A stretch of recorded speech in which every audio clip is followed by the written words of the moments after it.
ஆபரண உலகில் அரை நூற்றாண்டை கடந்த பாரம்பரியம். யாழ் சாரங்கா நகை மாடம். மங்களம் பொங்கும் மாங்கல்யம் மற்றும் மங்கள நகைகள், வஞ்சியர் கரங்களில் கொஞ்சி விளையாடும் வளையல்கள், மோதிரங்கள், செயின் வகைகள் வேறெங்கும் காணவியலா சிங்கப்பூர் வடிவங்களில் யாழ் கஸ்தூரியார் வீதி இலக்கம் 187 கீழ் 1 சாரங்கா நகை மாடம். வெஸ்டர்ன் யூனியன், ரியா, மணிகிராம் மூலமாக வெளிநாடுகளில் இருந்து அனுப்பப்படும் பணத்தை இலகுவாக பெற்றுக்கொள்ளும் நாணய மாற்றுச் சேவையும் உண்டு. வணக்கம். மீண்டும் மற்றொரு உலகவலம் நிகழ்ச்சியினூடாக சந்தித்திருக்கின்றோம். தெற்கே ஈரானின் வியாழக்கிழமை இரவு ஏற்பட்ட 2 சக்தி வாய்ந்த வெடிப்புச் சத்தங்கள் பிராந்தியம் முழுவதும் பெரும் பரபரப்பை ஏற்படுத்தியிருக்கின்றன. உலகின் மிக முக்கியமான கடல் வர்த்தக பாதைகளில் ஒன்றாக கருதப்படும் ஹார்முஸ் நீரிணை நுழைவாயிலுக்கு அருகில் இந்த வெடிப்புகள் பதிவாகி இருக்கின்றன.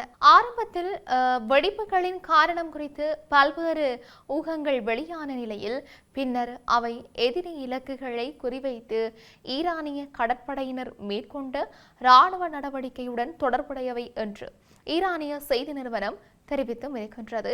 இந்த சம்பவம் மத்திய கிழக்கு பிராந்தியத்தில் ஏற்கனவே நிலவி வரும் பதற்றத்தை மேலும் அதிகரித்தும் இருக்கின்றது. குறிப்பாக ஹார்முஸ் நீரிணை உலகளாவிய எண்ணெய் மற்றும் எரிவாயு போக்குவரத்தில் மிக முக்கிய பங்கு வகிக்கும் பகுதியாக இருப்பதால் அங்கு நடைபெறும் எந்த ஒரு இராணுவ நடவடிக்கையும் சர்வதேச அளவில் உடனடி கவனத்தை ஈர்க்கின்றது.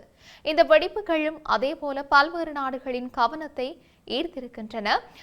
தொடர்ந்து ஈரானின் உள்நாட்டு நேரப்படி இரவு சுமார் 9:40 மணியளவில் ஹெஸ்ன் தீவு மற்றும் அதன் சுற்றுவட்டார பகுதிகளில் வசிக்கும் மக்கள் 2 பெரிய வெடிப்பு சத்தங்கள் கேட்டதாக தகவல்கள் வெளியாகின. வெடிப்பின் அதிர்வு சில பகுதிகளில் தெளிவாக உணரப்பட்டதாகவும் அதன் காரணமாக மக்கள் மத்தியில் ஒரு கட்டத்தில் அச்சமும் பரபரப்பும் ஏற்பட்டதாகவும் உள்ளூர் தகவல்கள் தெரிவித்தும் இருக்கின்றன. ஆனால் சில மணி நேரங்களுக்கு பிறகு வெளியிடப்பட்ட அதிகாரப்பூர்வ தகவலின்படி இந்த வெடிப்புகள் எதிரி இலக்குகளை நோக்கி மேற்கொள்ளப்பட்ட இராணுவ நடவடிக்கையின் ஒரு பகுதியாகும் என்று சொல்லி கூறப்பட்டது. ஹார்முஸ் நீரிணை நுழைவாயிலுக்கு அருகே இருந்த சில இலக்குகளுக்கு எதிராக ஈரானிய கடற்படை திட்டமிட்ட நடவடிக்கைகளை மேற்கொண்டதாகவும் அதன் விளைவாகவே வெடிப்பு சத்தங்கள் ஏற்பட்டதாகவும் ஈரானிய செய்தி நிறுவனம் தெரிவித்தும் இருக்கின்றது. எந்த இலக்குகள் தாக்கப்பட்டன, எந்த வகையான ஆயுதங்கள் பயன்படுத்தப்பட்டன, நடவடிக்கையின் நோக்கம் என்ன என்பது போன்ற விவரங்கள் உடனடியாக வெளியிடப்படவில்லை. இருப்பினும் சம்பவம் தொடர்பான முழுமையான தகவல்கள் விரைவில் வெளியிடப்படும் என்று சொல்லி தகவல் அறிந்த வட்டாரங்கள் தெரிவித்தும் இருக்கின்றன. ஹார்முஸ் நீரிணை உலகின் மிக முக்கியமான மூலோபாய கடல் வழித்தடங்களில் ஒன்றாகும். பாரசீக வளைகுடாவையும் ஓமான் வளைகுடாவையும் இணைக்கும் இந்த நீரிணை வழியாக உலகளாவிய கச்சா எண்ணெய் ஏற்றுமதியின் குறிப்பிடத்தக்க பகுதி தினசரி கடந்து செல்கின்றது.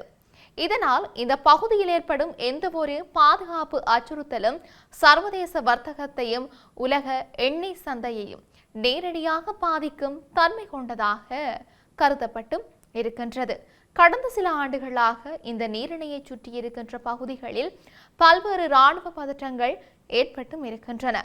அமெரிக்கா, ஈரான் மற்றும் மேற்கத்திய நாடுகளுக்கிடையேயான அரசியல் மற்றும் பாதுகாப்பு மோதல்கள் காரணமாக இந்த பகுதி அடிக்கடி சர்வதேச கவனத்தை ஈர்த்து வருகின்றது.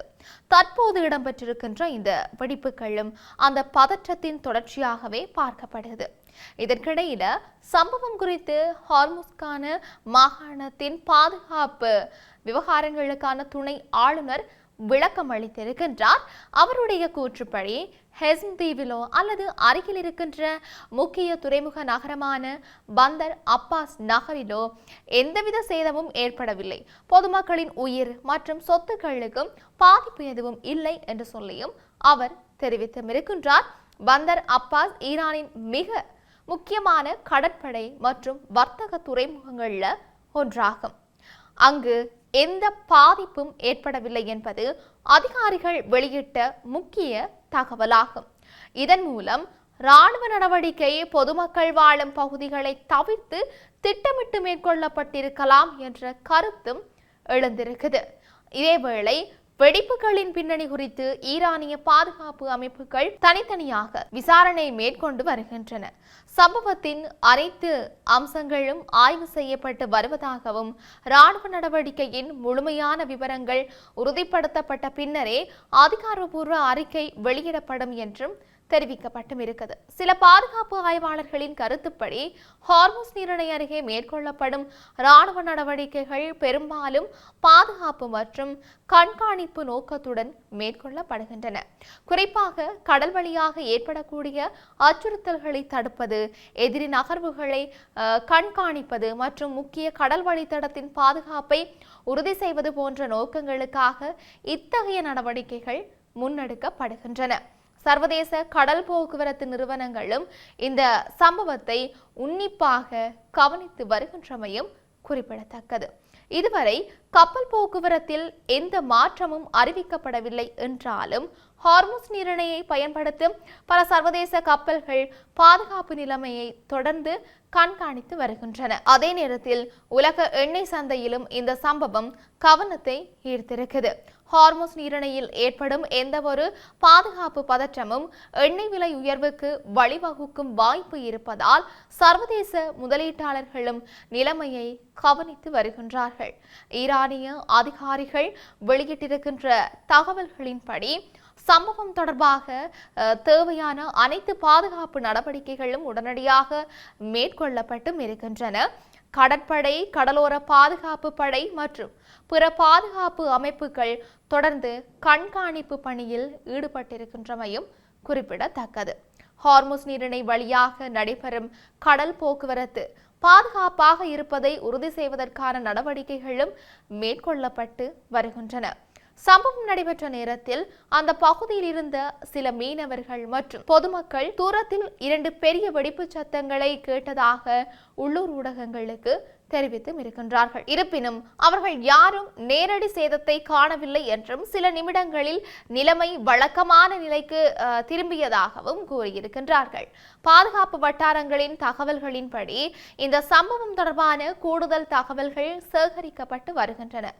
தாக்கப்பட்டதாக கூறப்படும் இலக்குகள் குறித்து அதிகாரப்பூர்வ அறிவிப்பு இதுவரைக்கும் வெளியாகவில்லை என்றும் தெரிவிக்கப்பட்டிருக்கிறது. அதேபோல எந்த ஒரு வெளிநாட்டு ராணுவ அமைப்போ அல்லது வேறு தரப்போ இந்த சம்பவம் குறித்து இதுவரைக்கும் கருத்து வெளியிடவில்லை என்றும் தெரிவிக்கப்பட்டிருக்கிறது. சர்வதேச அரசியல் ஆய்வாளர்கள் ஹார்முஸ் நீரிணை பகுதியில் தொடர்ந்து அதிகரித்து வரும் ராணுவ நகர்வுகள் மத்திய கிழக்கின் பாதுகாப்பு சூழ்நிலையை மேலும் சிக்கலாக்கக்கூடும் என்று சொல்லி எச்சரித்தும் இருக்கின்றார்கள்.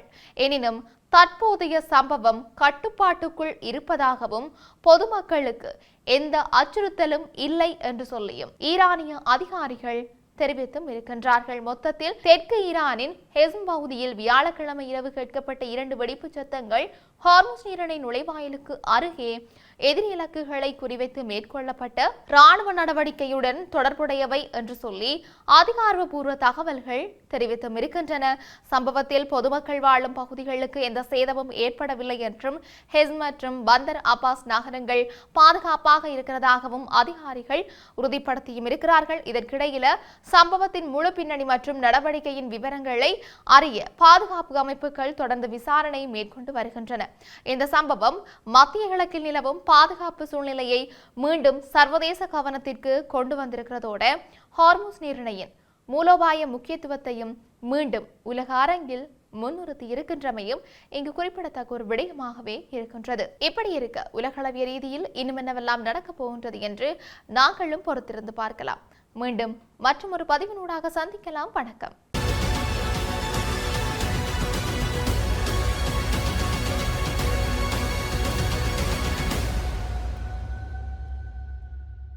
ஆபரண உலகில் அரை நூற்றாண்டை கடந்த பாரம்பரியம் யாழ் சாரங்கானகை மாடம். மங்களம் பொங்கும் மாங்கல்யம் மற்றும் மங்கள நகைகள், வஞ்சியர் கரங்களில் கொஞ்சி விளையாடும் வளையல்கள், மோதிரங்கள், செயின் வகைகள் வேறெங்கும் காணவியலா சிங்கப்பூர் வடிவங்களில் யாழ் கஸ்தூரியார் வீதி இலக்கம் 187 கீழ் 1 சாரங்கா நகை மாடம். வெஸ்டர்ன் யூனியன், ரியா, மணிகிராம் மூலமாக வெளிநாடுகளில் இருந்து அனுப்பப்படும் பணத்தை இலகுவாக பெற்றுக்கொள்ளும் நாணய மாற்றுச் சேவையும் உண்டு.